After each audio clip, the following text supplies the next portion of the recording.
आप देख रहे हैं धर्मावतार और मैं योगेश मिश्र। वीडियो शुरू करने से पहले कहना चाहूँगा कि मेरे चैनल को सब्सक्राइब करें, वीडियो को लाइक करें, कमेंट अवश्य करें तथा दूसरों को शेयर भी अवश्य करें, जिससे कि आपको मिली ज्ञान दूसरों को भी प्राप्त हो और इससे मिलने वाला लाभ अन्य को भी मिलता रहे। धन्यवाद। देवी सरस्वती के बारे में कहीं भी संपूर्ण ज्ञान नहीं प्राप्त होता है, इसलिए मैं आज आपको देवी सरस्वती के बारे में कुछ बातें बताऊंगा। आपके आने वाले समय में वसंत पंचमी का त्यौहार आ रहा है, जिसे लोग सिर्फ विद्या और कला के क्षेत्र में पूजन करते हैं। इसलिए मैं आज आपको देवी सरस्वती के बारे में कुछ ज्ञान प्रदान करूंगा, जिससे आपको अनेक प्रकार के ज्ञान स्वतः ही प्राप्त हो जाएंगे। और मैं आपके सामने यह पुस्तक रखकर इसी पुस्तक के द्वारा आपको देवी सरस्वती के बारे में बताऊंगा। देवी सरस्वती के गुणों के पहले मैं व्याख्या करता हूँ।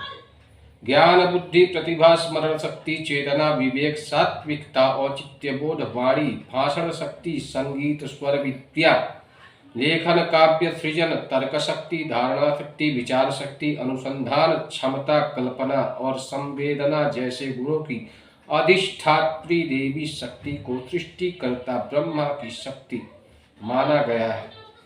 चेतना शक्ति की स्वामिनी श्री सरस्वती देवी को कहा गया है। स्मरण शक्ति अगर आपको चाहिए, चिंतन करने की शक्ति चाहिए, तो सरस्वती देवी की साधना को करने से आपको अत्यंत फल प्राप्त होगा। अनेक शक्तियों में से एक शक्ति देवी को कहा गया है, जैसे महाकाली, महासरस्वती, महालक्ष्मी। यह तीन देवियां हैं, महाकाली, महालक्ष्मी, महासरस्वती। इन तीनों के बिना इस संसार में किसी भी शक्ति के बिना जीवन को जीवित रहकर जीना अति असंभव होता है।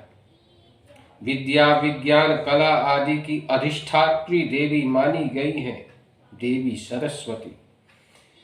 मैं आपको कहना चाहता हूं कि शक्ति की भी संकल्पना करके उसे देवी का स्वरूप माना गया है। सरस्वती, लक्ष्मी, पार्वती, दुर्गा, यह सब शक्तियां हैं। इन शक्तियों के बिना किसी भी साधना को प्राप्त करना अत्यंत दुर्लभ होता है। सरस्वती की साधना करने पर तो आपको देवी लक्ष्मी और महाकाली की विसिद्धि प्राप्त हो सकती है, क्योंकि विद्या के बिना किसी भी क्षेत्र में विजय प्राप्त करना अति असंभव होता है।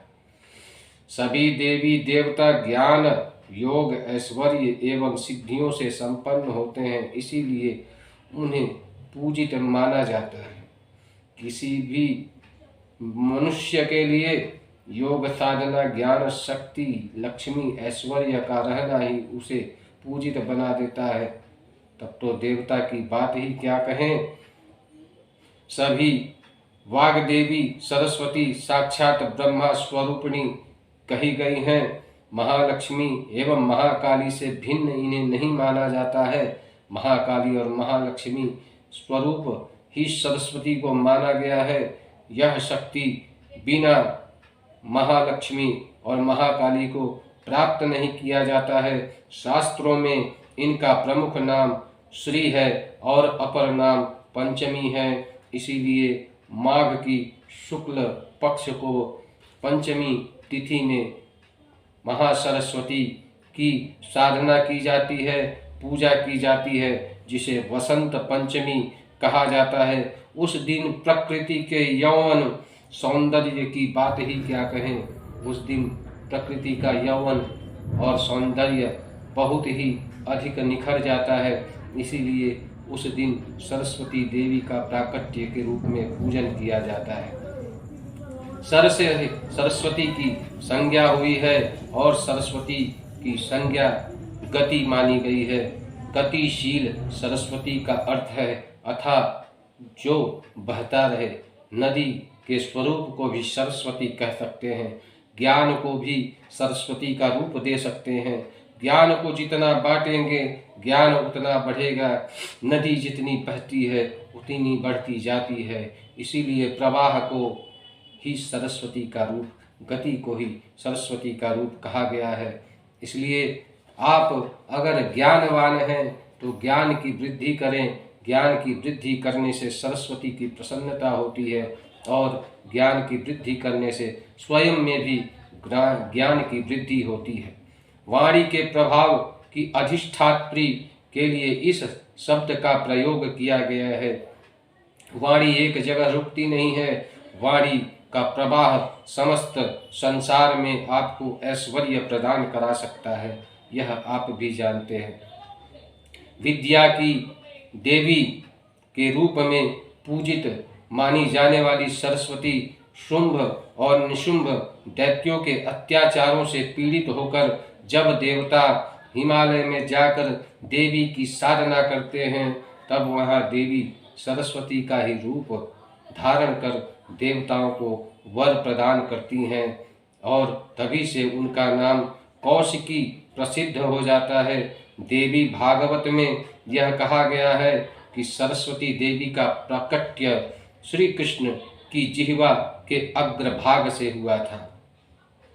देवी सरस्वती के तो ऐसे अनेक मंत्र हैं, वे सभी सामर्थ्य हैं और सभी प्रभावी हैं। आप उन मंत्रों को जिन भाव श्रद्धा के साथ पूजित करना चाहते हैं, जपना चाहते हैं, साधना करना चाहते हैं, वैसे आप साधना कर सकते हैं।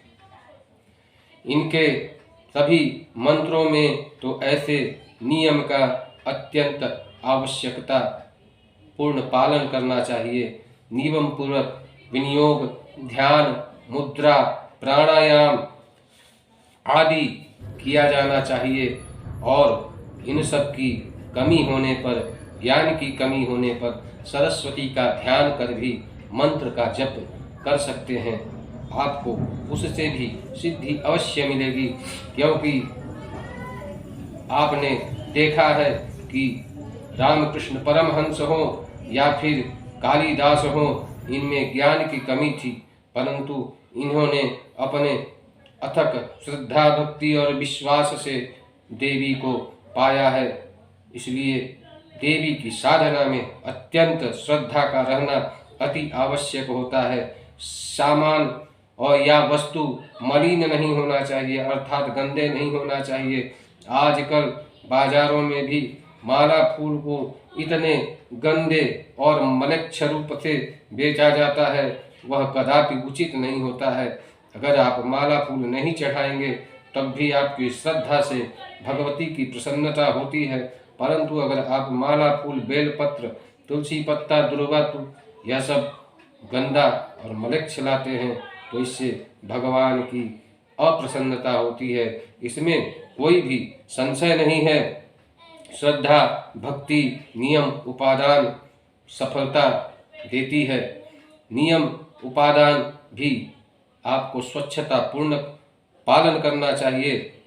श्रद्धा को ही पूजन के विषय में वरीयता दी गई है और आपको लाभ भी उसी से प्राप्त होता है, इसमें कोई भी संशय नहीं है। इसलिए आप जब भी सरस्वती की साधना करें तो आप उनके रूप, उनके गुणों तथा उनके साधना की सभी विधियों का सम्मान कर ही साधना करें। आपको श्रद्धा और भक्ति, विश्वास के द्वारा सरस्वती की साधना से अत्यंत अधिक फल अवश्य प्राप्त होगा, इसमें जरा भी संशय नहीं है, तनिक मात्र भी संशय नहीं।